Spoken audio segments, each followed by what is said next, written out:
Je suis rentré à Vona, ici, dans l'affaire familiale. J'avais 21 ans en 64. C'est en 68, quand j'avais 25 ans, que mon père m'a laissé l'entreprise. Donc il y avait moins de 10 employés. Et puis c'est là, c'était un développement assez inattendu, qu'on n'aurait pas imaginé au départ. J'ai commencé avec le fourneau à charbon, la lessiveuse chauffée au bois, on allait rincer encore le linge au bateau lavoir. J'avais le téléphone avec la magnéto pour mes premières commandes. Donc c'était l'ancien monde. Mais je suis toujours aussi actif dans le nouveau monde où je m'adapte très bien. Et on est en perpétuelle évolution. On dit que pour ne rien changer, il faut savoir changer.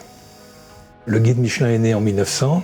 Ils ont commencé à donner les étoiles en 1925. Ma grand-mère Elisa a eu la première étoile en 1929. Elle a ajouté rapidement la seconde. Et puis après, on a mis 50 ans pour accrocher la troisième. C'est arrivé. Il y aura bientôt 40 ans. Les chefs ont commencé à sortir du sous-sol parce que les cuisines étaient souvent au sous-sol et d'aller à la rencontre de leurs visiteurs. Et je crois que c'est une bonne chose. Ça a créé une certaine émulation autour de ce métier. On parle moins des cuistots, plutôt des cuisiniers aujourd'hui. Donc il y a un petit peu pris en considération le métier manuel. Ça, c'est un bon combat parce que c'est un métier formidable dans lequel on a pu s'épanouir. Et puis la chose la plus contagieuse, c'est l'exemple. Donc j'essaye d'être là le premier le matin à 7h et souvent je quitte, c'est 11h du soir. C'est beaucoup de passion, c'est beaucoup d'engagement. Je suis un peu l'animateur d'une équipe formidable.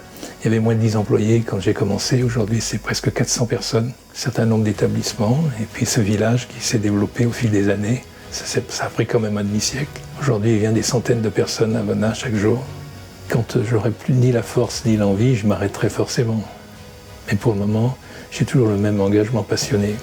Je pense que là où il y a un public, eh bien, on trouve des bons restaurants, on trouve des bons produits. La France est une mosaïque de pays, de contrées différentes, avec des sensibilités différentes. Notre département, il a la chance aussi d'être une mosaïque de territoires variés, entre le Bugey, la Dombes, la Bresse. Toutes ces contrées ont une typicité très particulière à mettre en avant. En plus, le département de l'Ain est merveilleusement bien disposé par rapport aux grands axes de circulation. On est bien dans l'Ain et on est loin de rien.